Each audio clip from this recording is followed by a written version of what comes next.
Okay. Good morning, everyone. So, today we are going to talk about epithelial tissue. This is in continuation with our previous lecture last week. Okay, actually, this part or this lecture here is parang proper lecture proper on histology because from this week onwards, we are going to talk about the different tissues of the body na.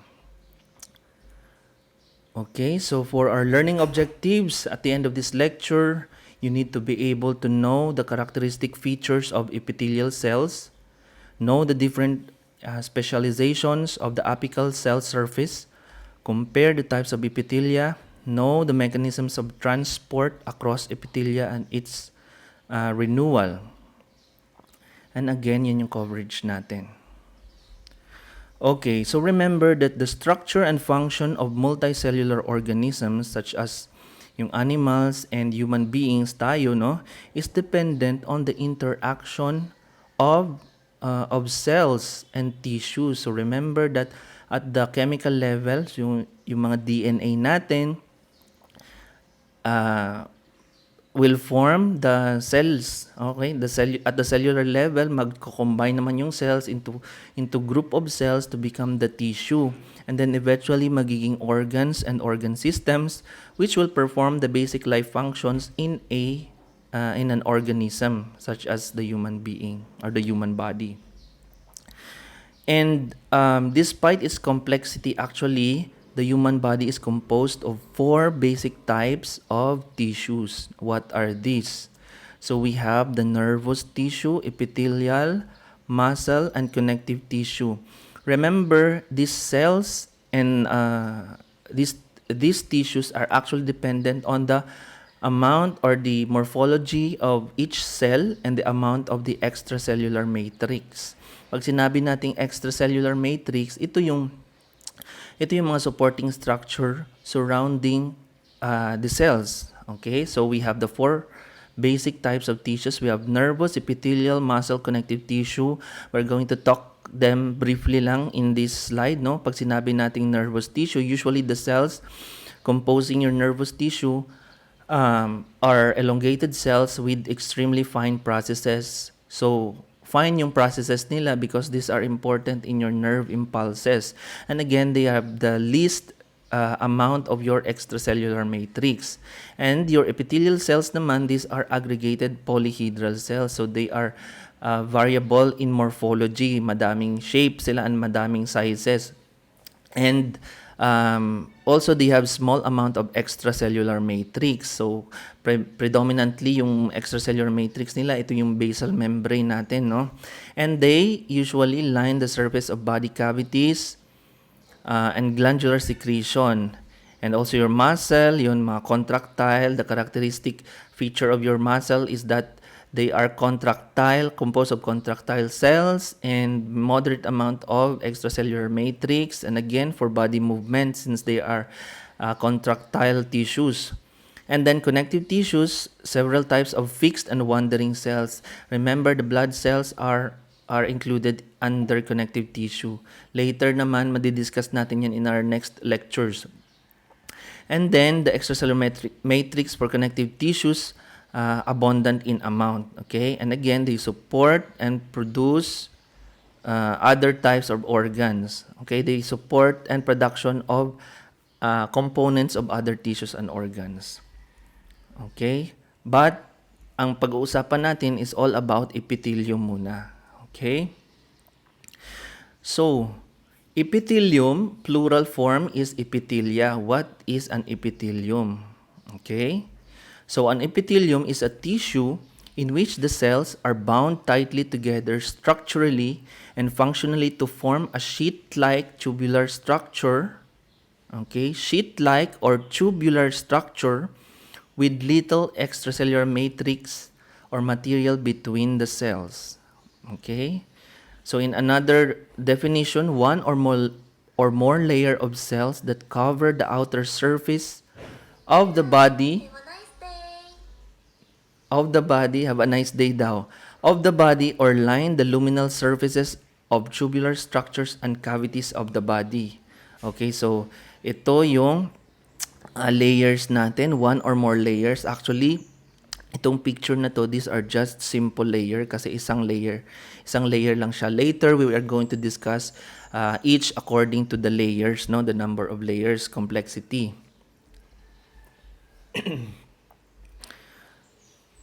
Okay, so for the features of epithelial tissue or epithelial cells, remember, yung pinakauna natin is that the shapes and dimensions of epithelial cells are quite variable. Okay, they can range from different types.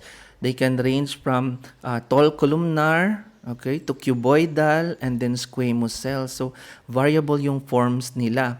And again, these forms are actually dependent on nagdidictate sa kanilang purpose or nagdidictate sa kanilang function. Okay? For example, merong for protection, syempre more on flattened cells yon or yung mga squamous cells, basically for protection, especially pag stratified or pag thin lang yung lining for absorption, for example, and some for secretion, depende kung tall columnar or cuboidal cells. Okay? And then they are very cellular with little intercellular space. Again, as we have discussed previously, that epithelial cells are actually labile cells. So mabilis yung cell turnover nila. Hence, they are very cellular. Correct?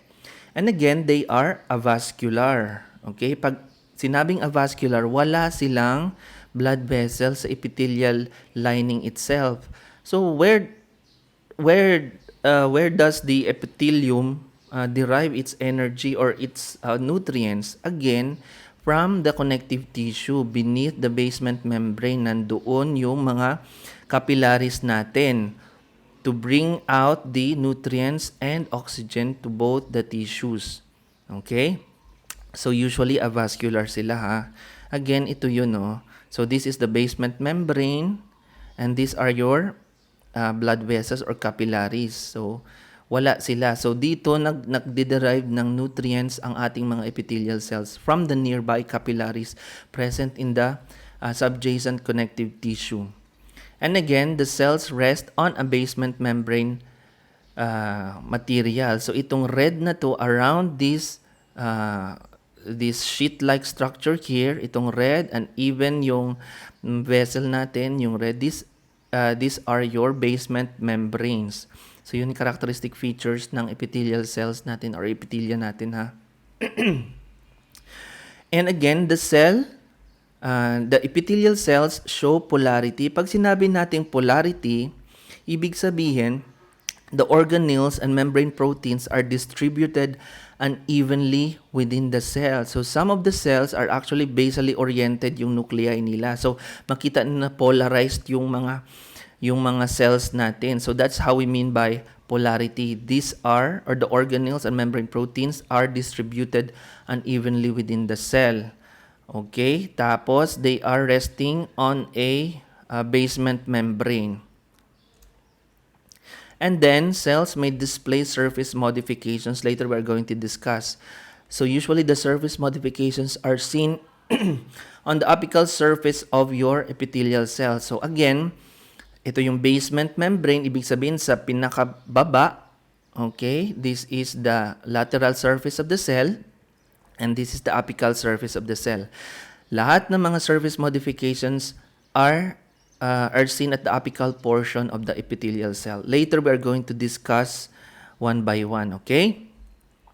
So as I have said earlier, no, the functions of the epithelial cells according to morphology, okay, nagdidictate kasi yung morphology ng functions nila. So for example, protection of the skin for stratified squamous cell. And then absorption as in the intestines and kidneys. Usually yung mga madami talagang surface modifications, no, mga microvilli for absorption.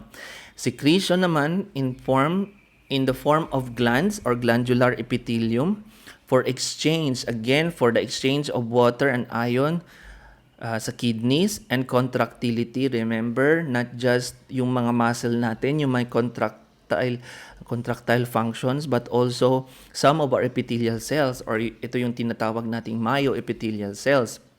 present in your breast, sa mga sweat glands, and prostate. And again, storage in the case of your bladder, urothelium, and then for your thyroid, yung follicles natin, thyroid follicles. And also sensory, such as olfactory and vestibular epithelium. So yun yung mga general functions of the epithelia. Okay? Okay, now we go to basal membrane. So again, one of the features of your epithelial cells actually is that epithelial cells rest on an extracellular matrix known as your basement membrane. Okay, these are specialized felt-like sheets of extracellular material located at the interface of the basal surfaces of epithelial cells and connective tissue. Okay, I have shown you this picture earlier. So ito, felt-like structure, no? Isang straight line lang siya, no? Okay, surrounding your epithelial cells. Okay, beneath, no, at the interface. Again, some of these basement membrane are actually stainable siya using special stains. Pwede yung PAS, per iodic acid sheaf. This can stain your basement membrane magenta, such as this one. This is the kidney, no? This is the glomerulus, and yung mga tubules natin also stained. Itong mga arrows na to, yung pink structures are actually your basal membrane. Okay? Kasi ano sila glycoprotein sila. Okay? That's why they are stainable with special stains and can be visible under the light microscope. Okay?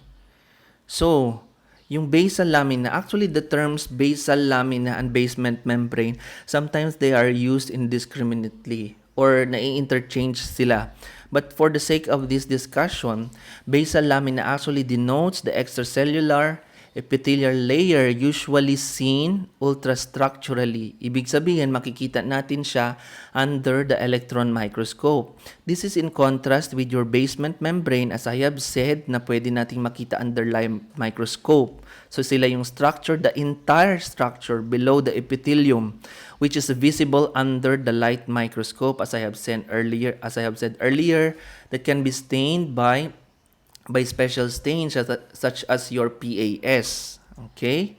And then, the extracellular matrix components or material components which compose your basal lamina are the following. We have laminin, okay, type 4 collagen, some glycoproteins and proteoglycan, yung mga entactin, nidogen, and perlecan. Okay? So this is the basal lamina. Remember, ito yung makikita natin ultrastructurally. Okay, so under the electron microscope, so makikita natin. So H is the hemidesmosomes. Later, makikita natin yung mga junctions ng epithelial cells. We are going to discuss them. So this is the basal lamina. Ito yung parang dense area here. Okay, yung parang darker area. Okay? And then the reticular lamina. So, isang component yan ng basal lamina. So, ultrastructurally, madami pa siyang parts. We have the basal lamina and the reticular lamina. Okay? So, extracellular epithelial layer seen ultrastructurally. Pero under the microscope or the light microscope, we can see them as one. So, the basement membrane. Okay?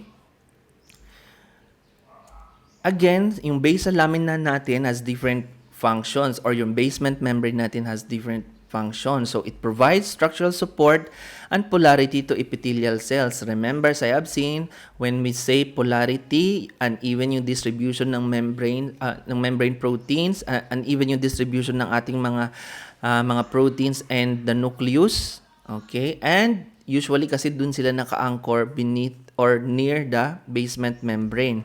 And they attach epithelial to the underlying connective tissue. So, ibig sabihin, they direct, they provide support, no? They attach to the connective tissues. Remember that the connective tissue, nandun kasi yung ating mga vasculature, mga microvasculature for diffusion of the nutrients and the oxygen. Okay, and then they filter substances and contain harmful substances within the epithelium. Remember, cancer. So, for example, pag mga carcinoma, ibig sabihin, these are malignant cells arising from the epithelium. Pwede silang ma-contain by the basement membrane. So, once hindi pa na-invade yung basement membrane natin, so more on carcinoma in situ. So, pwede pa siyang ma-treat by surgery. I mean, good prognosis compared to your invasive. Kasi pag naging invasive yung malignancy, ibig sabihin that the basal lamina or the basement membrane is already invaded. Okay? And then they concentrate mitogenic growth factors and form scaffold for repair and regeneration. Okay, sila nagpo-form pag nasugatan ka or pag may injury sa, for example, sa skin mo, so they form scaffold. So nagpo-form sila ng scaffold for production or regeneration and repair. And they organize proteins in the plasma membrane and mediate cell interactions and cell migrations. Okay, remember these functions, okay?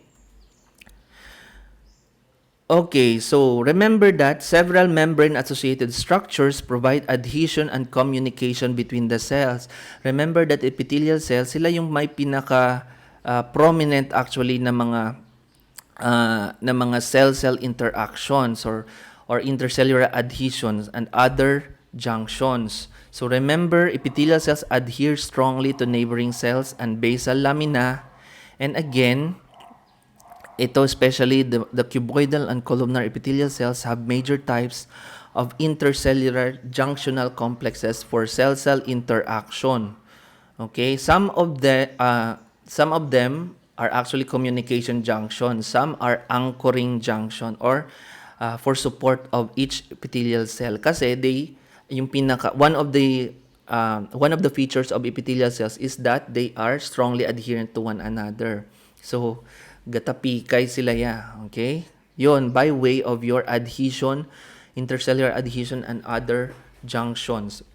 So ito yung mga major types of intercellular junctional complexes. So we have tight junction, occluding junction, adherent junction, or yung tight junction also known as your zonula occludens, adherent junction also known as your zonula adherens. We have desmosome, macula adherens, the gap junction or the nexus, which is the only communicating junction, and then hemidesmosome. Later, we are going to discuss each one by one.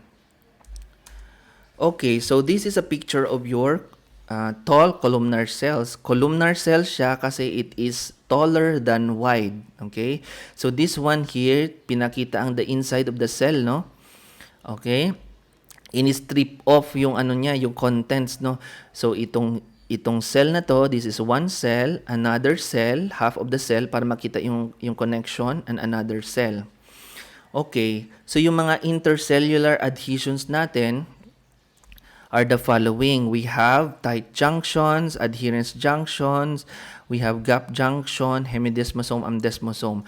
Now, according to the position of the location of your intercellular adhesion or mga junctions natin, malalaman natin sila kung saan. So for example, the apical, near the apical, again, as I have said, this is the apical portion, the lateral portion, and the basal portion of your cell. Ang basal, nandun kasi siya sa basal laminar, sa basement membrane. Okay, apical kasi nandun siya sa apex, in contact with the lumen. Ito na yung lumen, no? Kung saan malalabas yung mga secretions natin. Okay, first is the tight junction. Pasensya na kayo sa mga aso, ha. Okay, sa tight junction natin, this is the tight junction. So, or zonula occludens. Remember, pag sinabi nating zonula occludens, pag sinabing zonula pala, it means that it forms a band around the cell. So, titignan mo, yung tinahi niya, nandoon siya, it surrounds the cell. Okay? It surrounds the cell.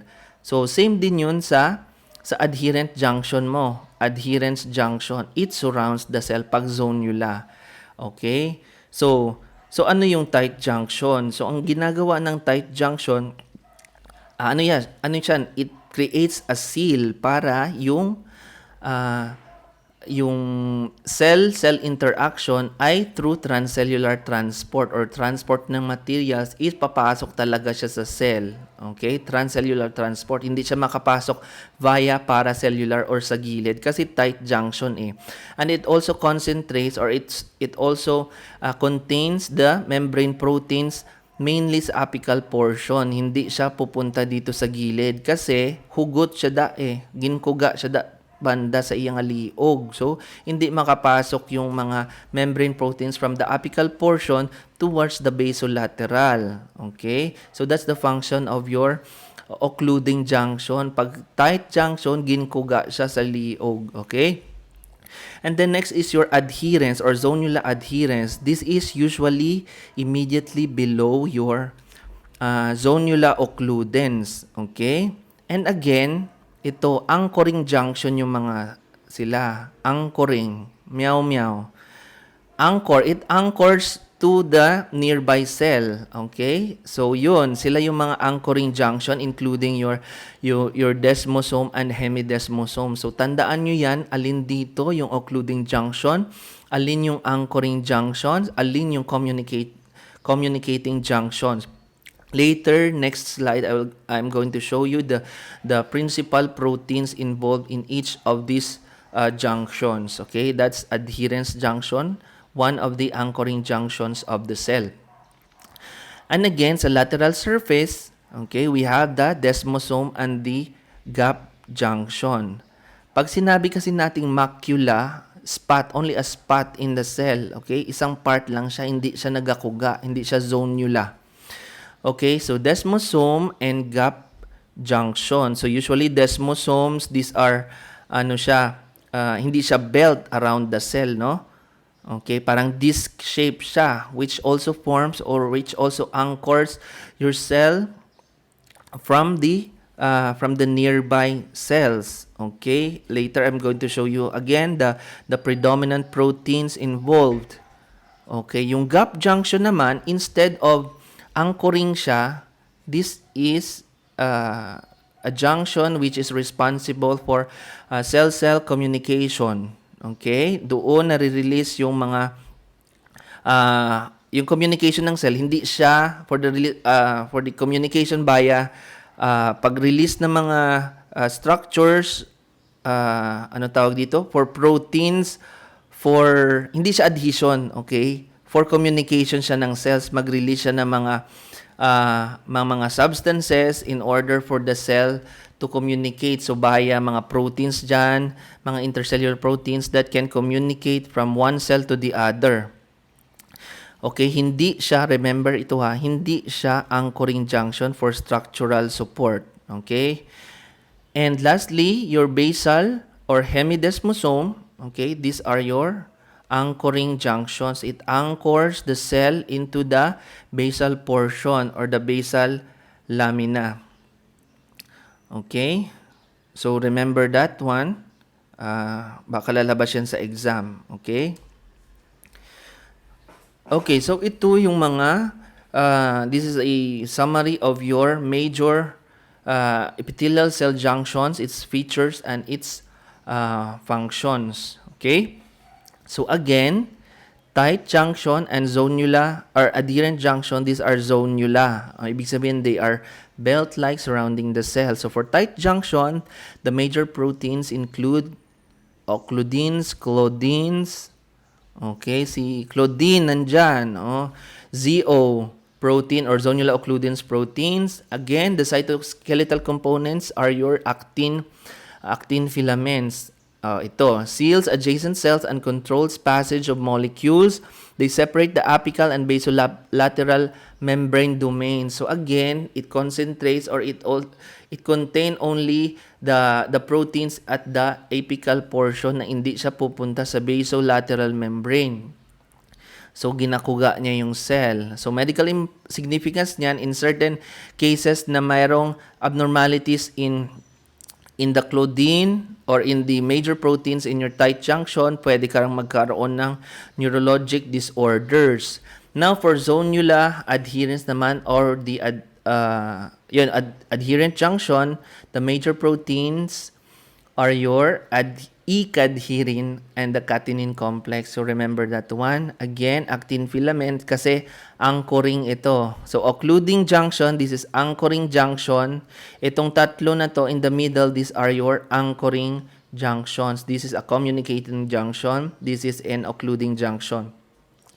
So, yung adherent junction, it provides points linking the cytoskeleton of adjacent cells, strengthens and stabilizes nearby tight junctions. And again, pag may problema tayo sa adherent junction, pwedeng, yung carcinoma, okay? For example, yung mga ductal carcinoma, so wala na siyang wala na siyang adherent junction. So, wala na siyang cell-cell communication. So, pwede na lang mag-invade yung malignant carcinoma, yung malignant epithelial, malignant epithelial cells, so, or your carcinoma.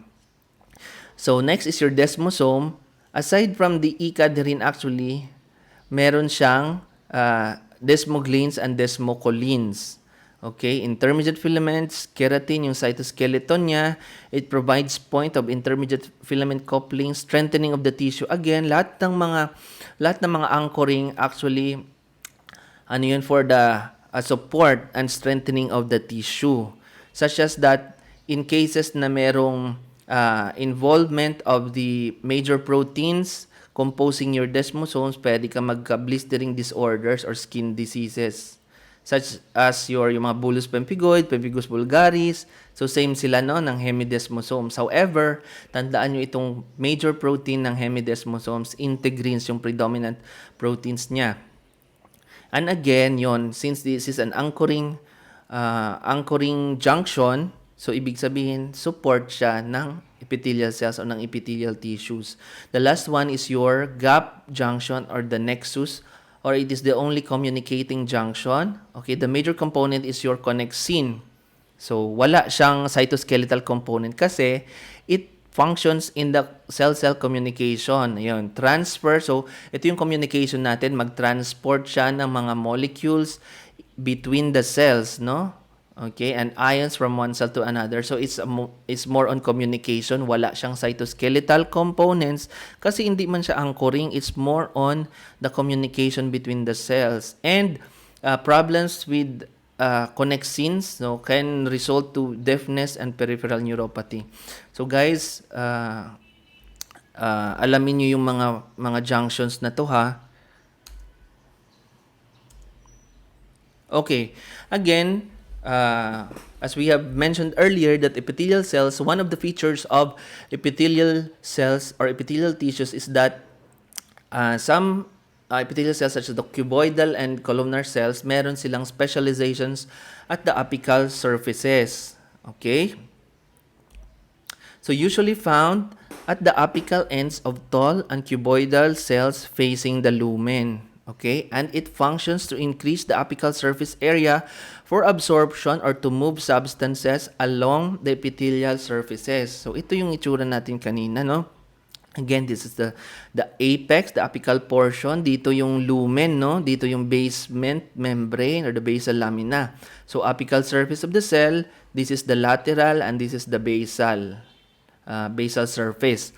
So, remember, it increases the apical surface area. So, kaya yan may corrugations para for efficient absorption. So, remember, di ba yung mga pasta natin?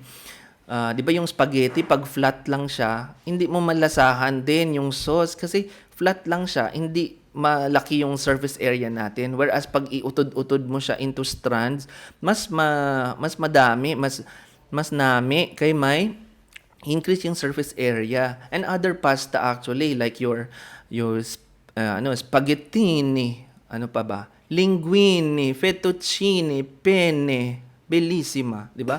Yung mga pasta na yun, may mga corrugations para doon makadto yung mga sauce natin para namit. Mas damo sauce ang magtapik. So just like the epithelial cells, meron tayong mga projections to increase the absorptive capacity of the epithelial cells. And aside from that, it also functions to move substances along the epithelial surface. Okay? Okay, so remember that yung mga cells natin or yung mga specialization of the apical surfaces are actually seen, can be visible in the microscope. Okay? So first, we are going to talk about the microvilli. So microvilli, these are small membrane projections around 1 by 0.1 microns with cores of actin filaments. Remember, as I have said earlier, aside sa absorptive capacity nila, they are also they also functions for movement, kaya may actin filaments tayo. And again, they function to increase epithelial cells' apical surface areas for absorption, which is very common in the small intestines, wherein most of the absorptions of nutrients sa food na kinakain natin occur in the small intestines. So this is an example of your microvilli. Okay, microvilli, this is the terminal web or terminal bar. Again, ito yung picture natin. Ito yung, okay, this is the lumen of the small intestine. Tapos we have the papillae, we have the crypts, and the papillae is actually lined by your enterocytes. Okay, ito yung villi. And then, yung pag i-zoom out natin, ito yung mga microvilli niya. Okay, and these are the individual enterocytes. And again, cores of actin filaments make up the majority of the proteins present in your microvilli. Although, hindi lang naman actin yung present, we also have villi, fimbrine, and myosin. But predominantly, actin filaments yung present. Okay? Next is your stereocilia. So what is stereocilia? Usually, stereocilia are longer and less motile than microvilli, and they are seen actually in the lining of your epididymis and proximal part of your vas deferens. And also, they are present in the inner ear, no? They function as mechanosensory function of the body. Okay, ito yung stereocilia natin. Remember, they are longer. Okay, they rest on the epithelial cells lining your epididymis and proximal part of the ductus deferens. And also, they are present in the inner ear. So, ito yung mga stereocilia natin. Okay? Remember that they function kasi, halimbawa, pag nag-tilt yung ulo natin, so the stereocilia in the ear, magti-tilt din. Okay? So, somehow, it will give you the brain na, oy, nakatilt yung ulo natin, so ingat ka. Okay? Nakaganyan yung ulo mo. So, ibalik mo na yan kasi basi matumba ka na. So, that's how the mechanosensory function of the stereocilia in our inner ear. Okay? So, lastly, we have the cilia. Okay, cilia, upuan. Yung cilia, okay?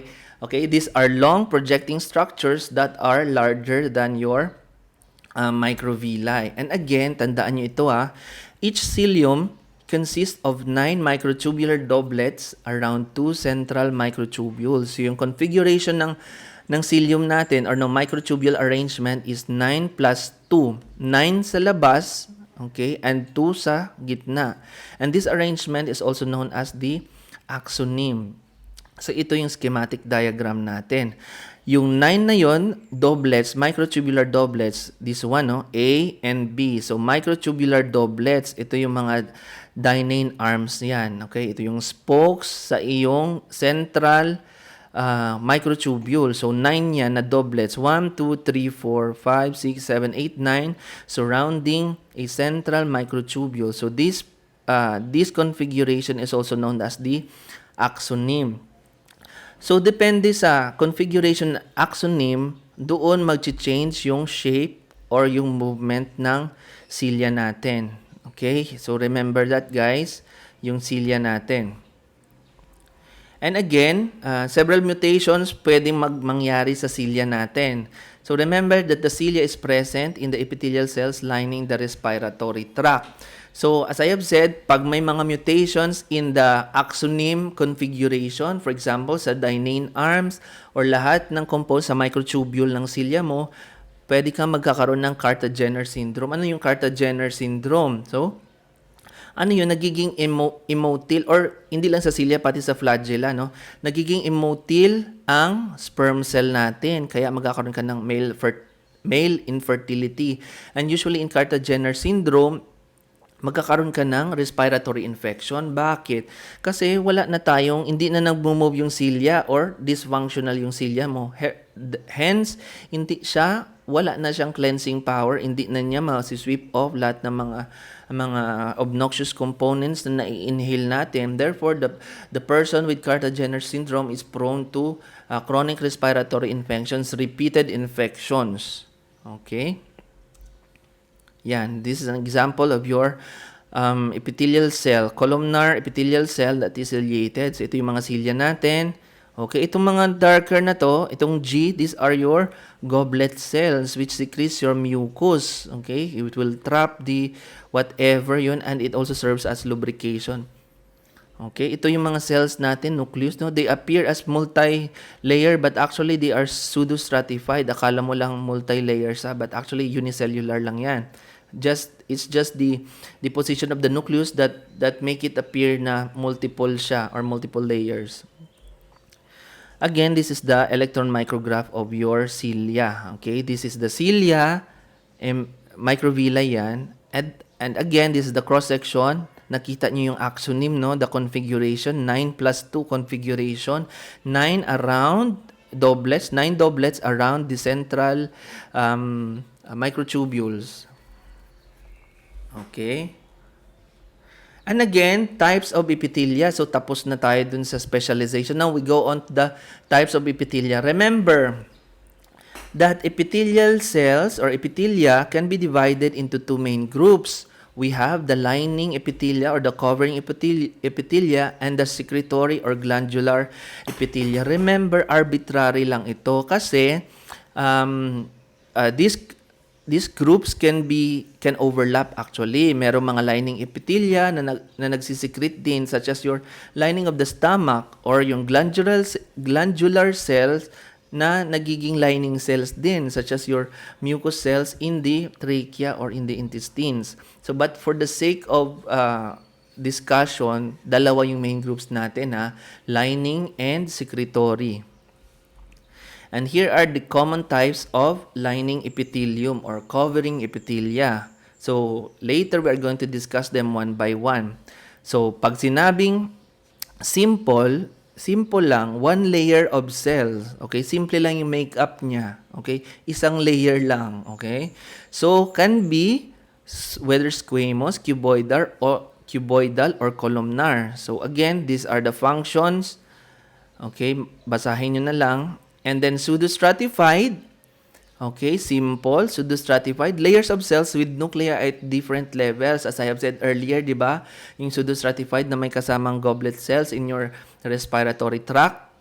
Akala mo lang madami siya, pero yung nucleus lang sa isa't different level, parang nagmumukha siyang multi-layer, pero actually is only a single layer. And we have stratified, in which two or more layers of cells are present. So this can be squamous, keratinized, pag dry, squamous, non-keratinized, moist, cuboidal, transitional, columnar.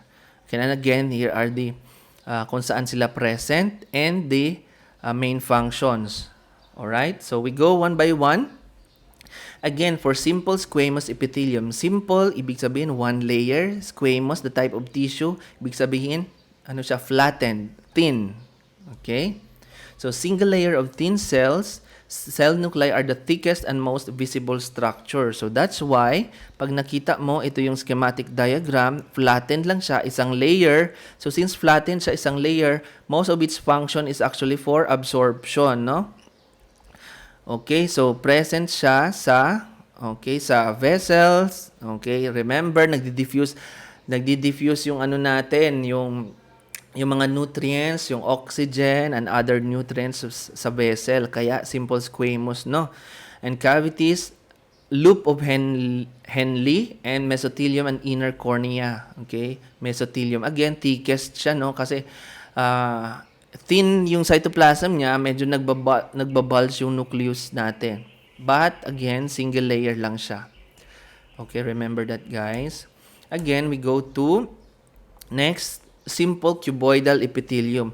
Simple, one layer, cuboidal, ibig sabihin parang cube shape niya. Okay, single layers that are roughly as tall as wide. And remember, ano sila, mataas yung mitochondrial content nila for active transport. And this includes your renal collecting tubule in the proximal, your thyroid follicles, and then again your mesothelium. Remember, mesothelium can be flattened to low cuboidal epithelium. Okay? Yan, cube shape siya. Okay? Okay, and high in mitochondria. Okay, usually eosinophilic yung itsura nila kasi yung mitochondria ano tawag dito? Yung mitochondria, due to the presence of mitochondria, kaya siya nagiging eosinophilic. Next is your simple columnar epithelium. Again, simple, one layer. Columnar is tall than wide. Okay, with apical cilia or microvilli specialized for absorption. Meron tayong terminal bar or terminal web. Okay, and this is present in your collecting duct, distal fallopian tube, gallbladder. So ito yung schematic diagram. We have the specialized apical surface, which are your cilia. And meron beneath that, meron tayong terminal bars. If you can see it here, meron parang pinkish, distinct pinkish na line. So these are your terminal bars. Okay? So present in renal collecting duct, distal. This is the fallopian tube. Siyempre, may fallopian tube para ikuyupon niya ang ano. Okay? Para movement of the para ma-move yung egg cell, hindi siya sa fallopian tube or else, ano yun, ectopic pregnancy. So, i-move niya yung zygote papunta sa myometrium para doon ma-implant maging uterus. Yun yung function ng cilia natin doon. And again, ay yung gallbladder natin. Okay? Simple columnar, one layer na tall than wide epithelial cells. Okay, stratified epithelium. Again, pag sinabing stratified, more than 2 layers. Okay? Stratified epithelium can be squamous or can be cuboidal or columnar. Pag sinabi nating squamous, we have keratinized. Ibig sabihin ng keratinized, merong cell at the topmost portion of the epithelium na na-slough off yung nucleus, wala na siyang nuclei. So parang cytoplasm na lang siya, and then nag-produce ng enough keratin to prevent water loss, okay? And to protect the skin from harmful substances, pwedeng microorganisms, etc. Versus non-keratinized present in your esophagus or the moist squamous, stratified squamous epithelium, okay? Present in your esophagus and cornea. And again, as I have said, protection from microbes and water loss. Also, stratified epithelium na cuboidal or columnar, these are usually rare, although they can be seen in excretory ducts of glands. Okay? So, ito yung ano natin, yung skin natin. Ito yung mga keratin flakes natin. So, ito yung nagiging libag. Paglugod mo na cells na sa squamous epithelial cells na siya na nag-slough off. Again, as I have said, increase yung cell turnover natin kasi nga these are epithelial cells which are actually labile cells or labile tissues. Hence, napuproduce lang sila nagpuproduce, lugod ka ng lugod, nagiging libag, okay? Or nagiging buling. And then, this is your non-keratinized in your esophagus and cornea, and this is stratified cuboidal epithelium present or although rare in your excretory ducts of sweat glands. Okay, next we have the transitional or the urothelium. Remember, transitional epithelium is actually stratified yan. Okay, madaming layers. However, yung layers nito vary in size and in shape, okay? Usually sa outermost part of the cell or of the lining of the urothelium, ito yung tinatawag na umbrella cells kasi these are dome shape. Okay, parang more on squamoid siya or squamous siya. And then yung iba para siyang para siyang columnar, ang iba parang cuboidal. Kaya sinabi nating transitional epithelium because it transitions in appearance when the urinary bladder distends. So pag nag-distend, na puno yung pantog mo, na-expand yung mga cells mo, nagiging squamous. Okay? Ito yung photomicrograph of that. Yung umbrella cells, and some are cuboidal. Although, yun, variable yung shape, some of it parang nagko-columnar to low cuboidal siya. So, transitional epithelium or uroepithelium, this is stratified kasi madaming layers. And transitional kasi it transitions depending on the status of your gallbladder. May construction dito sa gilid, pasensya na. Hope you can, hindi, malakas naman yung boses ko. So, next is your pseudostratified epithelium. Okay, pag pseudostratified, pseudo false, stratified, more layers. So, akala mo lang madaming layers, but the basal ends all rest on the basement membrane. So, example ito, no? So, such as seen in your upper respiratory tract, we have this one, an example of your ciliated columnar. So, tall than wide. Meron kang apical surface modification. So, it all rests under the basement membrane and yung nuclei are present at different parts of the cell. So, they appear as, akala mo lang, multiple layer, but actually, isang layer lang yan. Kaya sinabing pseudostratified epithelium. Notice here, these are your goblet cells, yung parang may mga mucous substances, basophilic substances within the cell. Yan, goblet cells yon. So, remember this, guys, pseudostratified epithelium. Okay, now we are done with the covering or the lining epithelia. Again, we are going to discuss about the secretory or glandular epithelia. So remember that epithelia can line specialized organs, your glands, okay, and can secrete substances which are important for bodily functions. Later, we are going to discuss. And again, glands are, as I have said, specialized structures that mainly function to produce and secrete macromolecules stored in membrane-bound vesicles known as secretory granules. However, these are usually not the case kasi some of the cells are nare-release siya agad, or later we are going to discuss about the mechanism of exocrine secretion, no? Meron tayong unicellular glands known as your goblet cells, as I have discussed earlier, yung kanina, yung parang may mucus siya, no, dun sa lining epithelium, pseudostratified, ciliated columnar. And they function to secrete mucus for lubrication and for protection na din, no, for entrapment of your microorganisms, and swept off by your apical surface modification to be excreted sa pag-ubo, okay?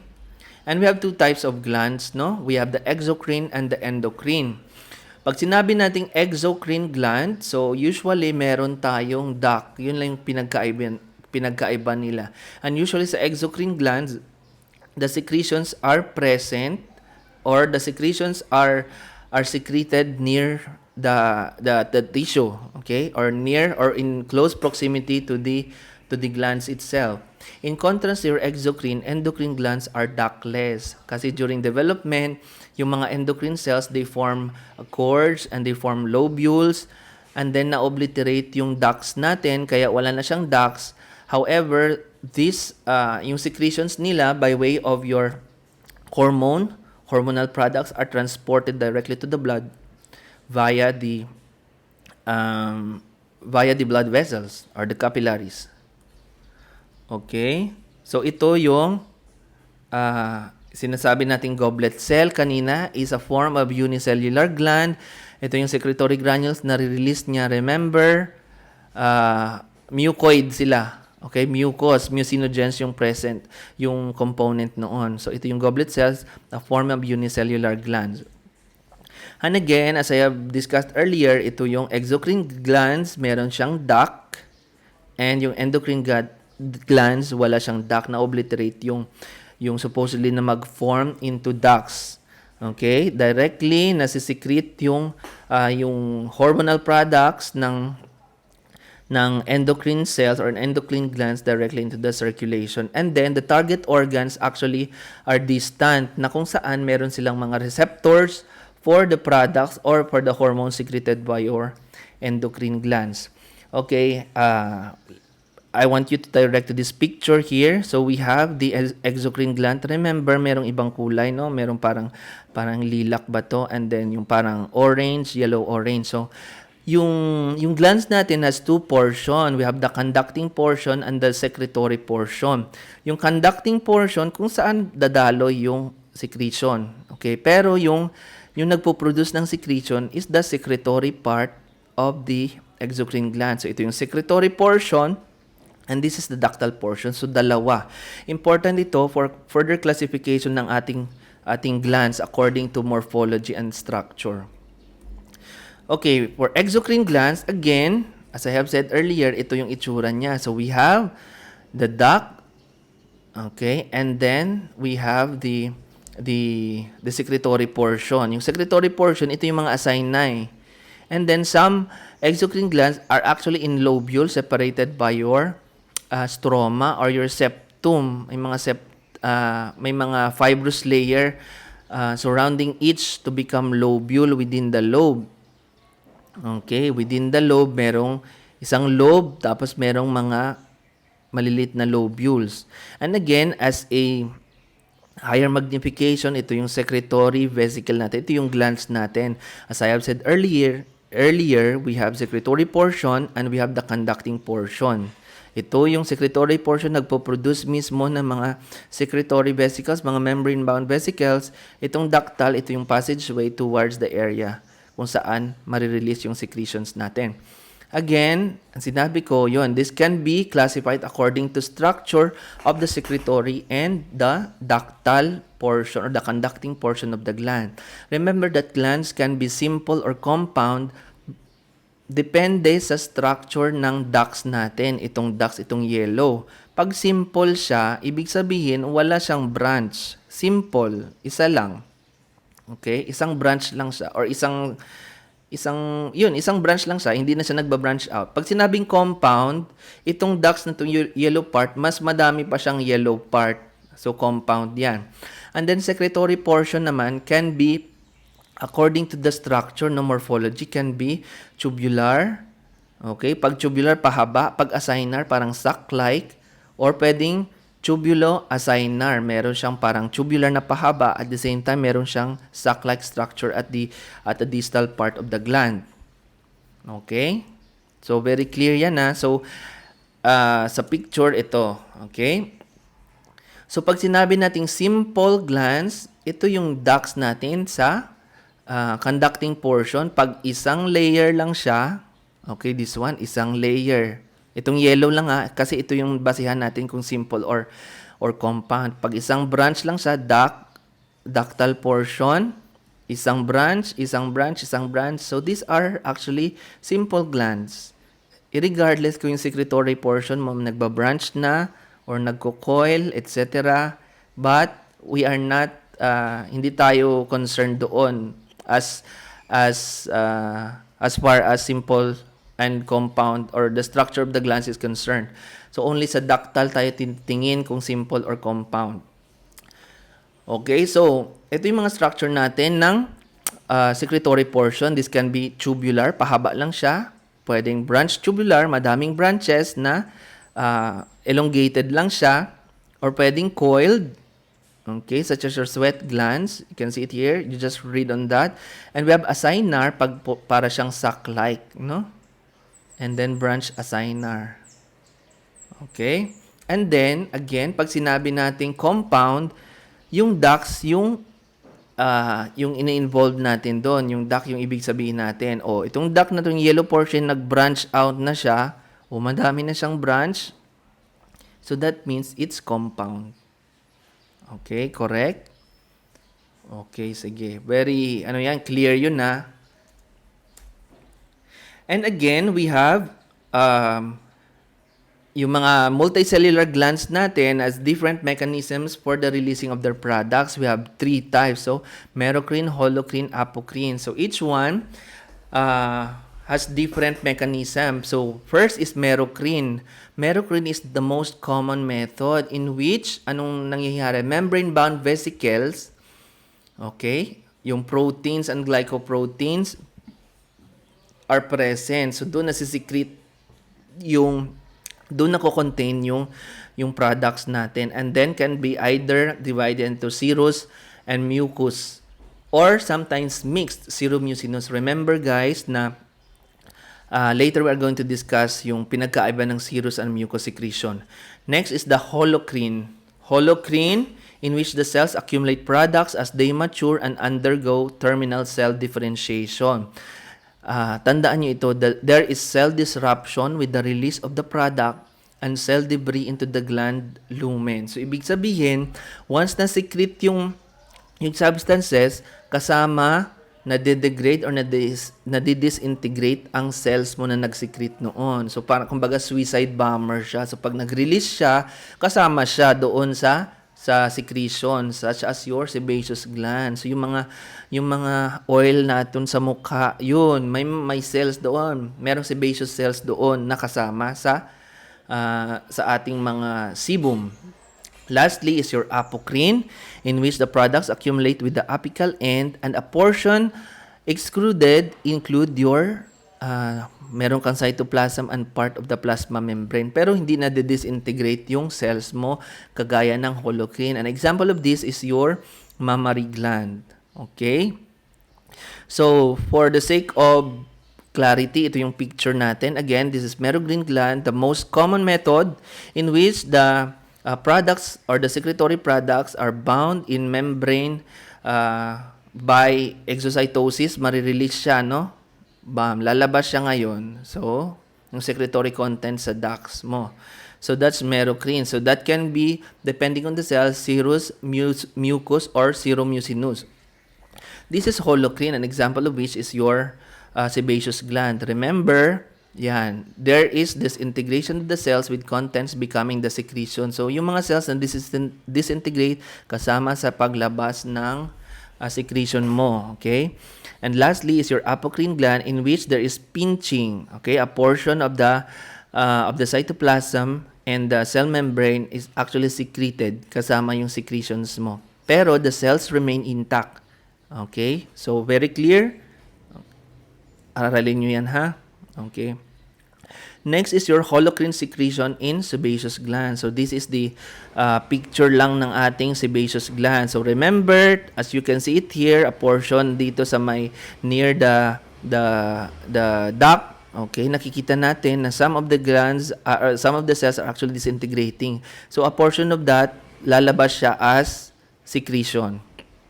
While your apocrine, remember, there is pinching off of a bit of cytoplasm and the cell membrane and becoming your secretion. So, present in your mammary gland, apocrine secretion.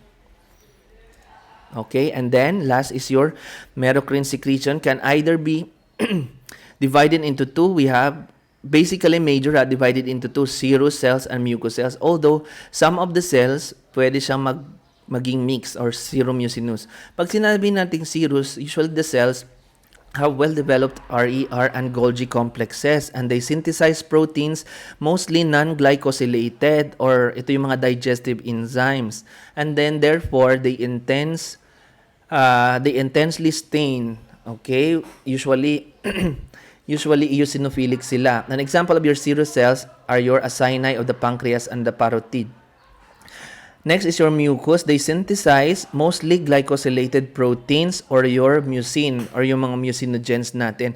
Remember that during histopathologic preparation, yung mucin natin are nawawash off siya or hindi siya ganun nag-i-stain. Excuse me. Hindi siya masyado nagte-take up ng stains. So we need special methods in which mucus can be visible under the light microscope, and this one is your periodic acid sheath. Okay, an example of your cells is your unicellular glands, no, yung goblet cells, and also some of your salivary glands, okay, or your minor salivary glands natin. And then seromucinous glands, actually meron siyang combination of serous acini and mucous tubules capped by group of serous cells. And Therefore, mixture siya ng digestive enzymes and mucus. Okay? Pasensya na, ginabarina na di ang balay. Hindi, joke lang. Sa kapitbahay yun. Okay, so this is an example of your pancreatic acini. Again, this is your duct and these are your serous acini. Okay, so remember that the apical portion of your serous cells are actually, anong meron dyan? These are eosinophilic. Okay, eosinophilic siya kasi components nito are rough endoplasmic reticulum. Okay, nagpo-produce siya ng mga secretions. And then, yung secretions na ito mapupunta sa ducts natin.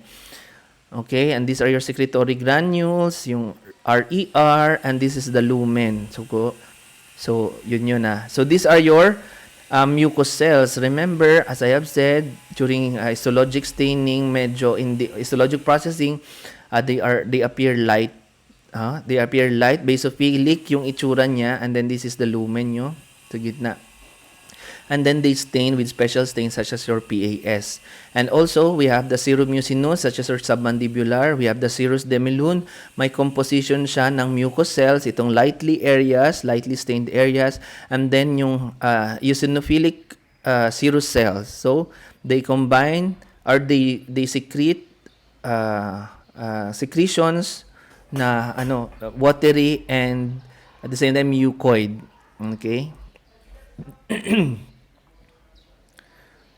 So, saan na tayo? Next is ito. Okay, we have the myoepithelial cells. Kasi as I have said earlier, in addition to your secretory cells, yung epithelial cells has also components of contractile component ng epithelial cells. We have the myoepithelial cells. So, these are rich in actin and myosin. Kaya, they are responsible for the contractile capability, contractile function of some of your cells, such as your breast, your prostate, yung mga sweat glands natin. Okay, this is a schematic diagram or picture of your myoepithelial cells. Ito yung myoepithelial cells. Remember that they are within the basal lamina. Okay, in large portion lang yan. Ito yun. So, this is the duct. Okay, and this is the secretory portion. So, sila yung nagko-contractile para malabas lalo ang secretion natin. Okay, this is the sweat gland again. Okay, and nandun yung naka-green. These are your myoepithelial cells responsible for the contraction of some of the ducts. Okay, and again, when you stain this with immunostain using smooth muscle actin, magla-light up siya. So, ito yung portion nito. This is the myoepithelial cells. Parang ito. Okay, and this one is your the epithelial cell. Okay. And then we go now to cell signaling. Okay, pag sinabi nating cell signaling, actually madaming cell signaling, not just the hormone or not just the endocrine signaling. Kasi remember, meron tayong neurotransmitter na signaling during yung previous lectures nyo ata yun sa first part. However, for the sake of discussion with regards to hormone or the endocrine signaling, ito yung mga parts or ito yung mga cell signaling nating involving hormones. First, we have the endocrine. As I have said, yung endocrine glands natin, wala silang ducts, right? So, during development, na-obliterate yung ducts, okay? And again, they situate or they home to different organs of the body and in which the secreted substances or the hormones are released directly into the circulation, okay, or throughout the body and often sa distant target cells. For example, thyroid hormones or your growth hormones. Next is your paracrine. Paracrine sa tabing bahay lang or sa kapitbahay lang, in which receptors on the cells are very close to the hormone secreting cells such as your pancreas o matostatin natin. And then your autocrine, in which receptors found on the secreting cell itself. For example, yung liver regeneration or your eicosanoids, okay? So, liver regeneration, kung nasaan yung receptors, nandoon din siya, or yung receptors for the secreted substances, nandoon din mismo sa liver. So, this is schematic diagram of your cell signaling. So again, autocrine signaling, yung mga receptors mo, nandun din mismo sa cells. So that's why, so napoproduce na self-signaling, nagkakaroon ka ng self-signaling. So it's either pwede ka mag-regenerate yung cells, Or pwede kang yun yung mga icosanoids, pwedeng ano tawag dito, pwedeng mag-thrombosis or procoagulation. Okay, depende sa kung prostacyclin or prostaglandin, etc. or yung icosanoids natin. And your paracrine signaling, yon yung adjacent target cell mo ay nandyan lang sa tabi-tabi, such as your pancreas, so yung somatostatin natin. And then, lastly, yung endocrine signaling. So, distant, okay, the hormone is distributed throughout the body and then targets the organs which has receptors specific to the hormone secreted. Now we go to the transport across epithelia. So remember na yung mga junctions natin, yung kung alin doon yung mga gap junctions na nagakuga sa mga cell, alin doon yung naga-anchor, alin doon yung nagko-communicate. Okay, so for the transport across epithelia, important ito for cell-cell communication and cell-cell equilibrium. Okay, first we have the sodium-potassium pump or also known as the sodium-potassium ATPase. So, anong ginagawa ng sodium-potassium ATPase or the sodium-potassium pump? It allows cells to maintain the required low intercellular sodium concentration. Okay, and it will transport 3 sodium ions palabas, pagwa sa cell in exchange for 2 potassium ions inside the cell. So yung ano natin, yung ano tawag dito, yung resulting ionic components or composition of the cell is madaming intracellular potassium. Okay? 3 sodium pagwa, 2 potassium pasulod. So important ito sa ano natin, sa mga nerve endings mo, sa mga neuroreceptors, sa action potential sa muscle, okay? And also for the equilibrium of the cells itself, okay? Next is the transcellular transport. Remember, pag sinabi lang ating transcellular passport tuloy, pag sinabing transcellular transport, papasok talaga siya sa cells, hindi siya makadto sa gilid or the paracellular transport. So it allows transfer of ions via ion pumps and water via aquaporins in either direction across the epithelium. Remember itong mga pumps, pag may mga pumps na yan, these are active transport because it needs these transport mechanisms need ATP or need energy to function. An example of your transcellular transport is the transcytosis, which involves cell eating and cell drinking. So very efficient itong simple squamous natin, such as those lining your blood vessels, okay, and exocytosis. So palabas across the cells, transcellular transport. Okay guys, this is sodium potassium ATPase or sodium potassium pump. So it just maintains your low intracellular sodium concentration, ionic concentration, and it will transport your 3 sodium ions pagwa, okay, and papasok si potassium ion sa loob, okay, to maintain the low intracellular sodium needed for cell homeostasis and also important in action potential. And remember, active transport ito, therefore it needs ATP, okay. And also, we have, as I have said, transcellular and paracellular transport. So, this one, yung letter A, ito yung pag-absorption. So, again, this is the tight junction or the occluding junctions, zonula occludens. So, pag ion and water transport, so dito ma-absorb siya sa paracellular, sa gilid, and directly into the capillaries in the connective tissues. Pag sinabi naman concentration, so palabas naman siya, palabas yung mga ions and water through paracellular, sa gilid siya. Okay? And then sa tight junction, hindi siya dadaan dun sa tight junction via the basolateral siya and then palabas sa lumen by exocytosis. And this one is your transcytosis natin, in which yung mga pinocytotic vessel natin or pinocytotic vesicle magjo-join sa lysosome natin and then eventually extruded dito, okay, extruded sa nearby cells for cell-cell interaction, okay, transported across the cells. Okay, that's example of transcytosis ito, and these are examples of your of your paracellular transport. Okay, guys, sa gilid siya. Hindi siya doon mismo diretsa dito. Okay? And then we go now to the last portion of our discussion. We have the renewal of epithelial cells. Remember, as we have discussed, that epithelial cells are labile tissues, labile cells. High yung cell turnover nila, mabilis yung or continuous yung mitotic activity nila. Yun, that's why easily renewed yung epithelial cells natin. So remember that the basal layer of the skin, for example, in stratified epithelial cells, for example, yung skin natin, yung highly mitotic is the basal layer na nagko-contact sa basal lamin. Sila yung nagpo-produce or sila yung nandoon yung pool natin ng mitotic or pool natin ng stem cells where mitosis occurs.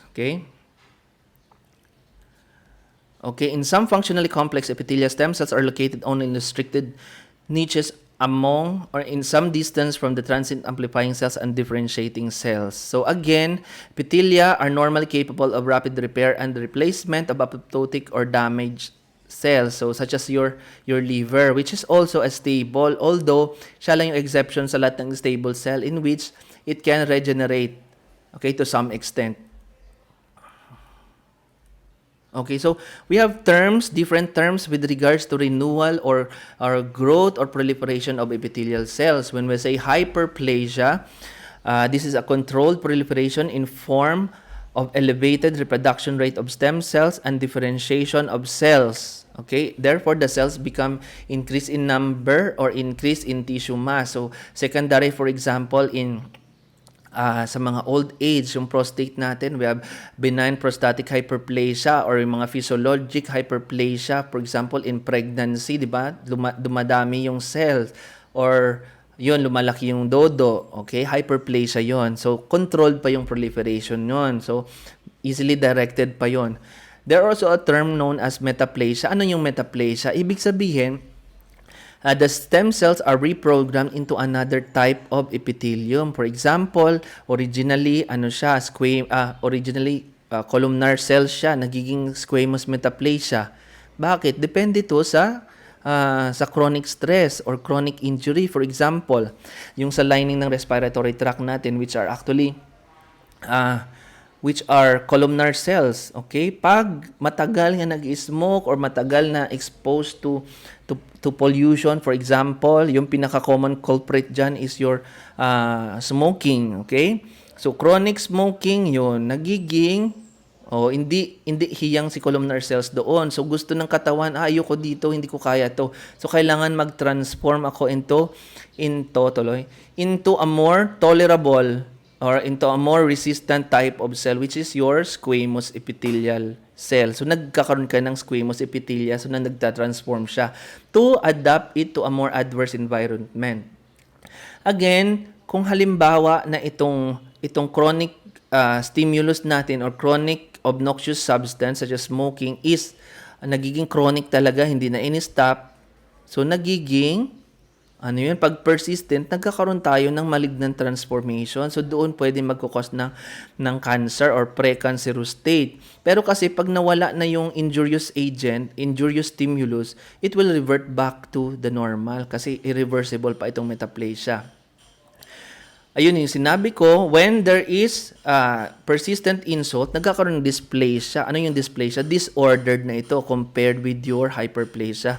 Sa dysplasia, disordered growth of epithelium, okay, can be mild to moderate, okay, which can regress actually, and then pwede siyang severe dysplasia na kung lahat ng lining ng epithelium are pangit, makikita natin hyperchromatic yung mga nuclei natin, okay, pangit yung cell, increase yung nuclear cytoplasmic ratio, for example, okay, may mga mitosis na abnormal mitosis.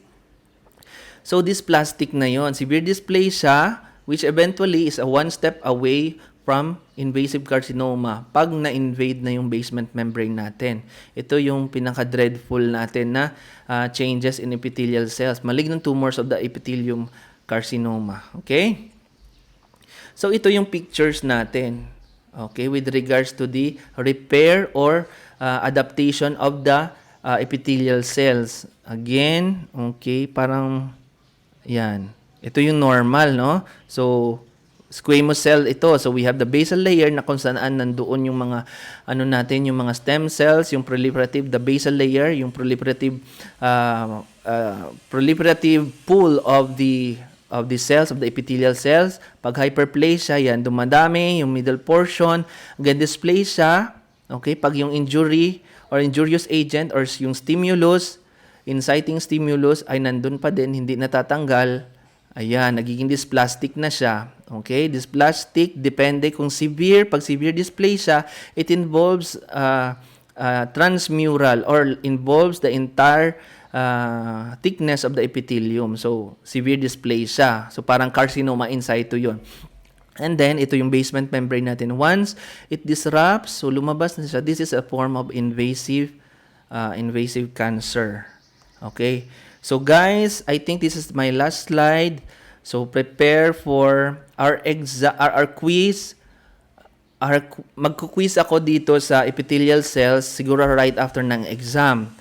Okay, next week is your prelims na. Good luck on your exam.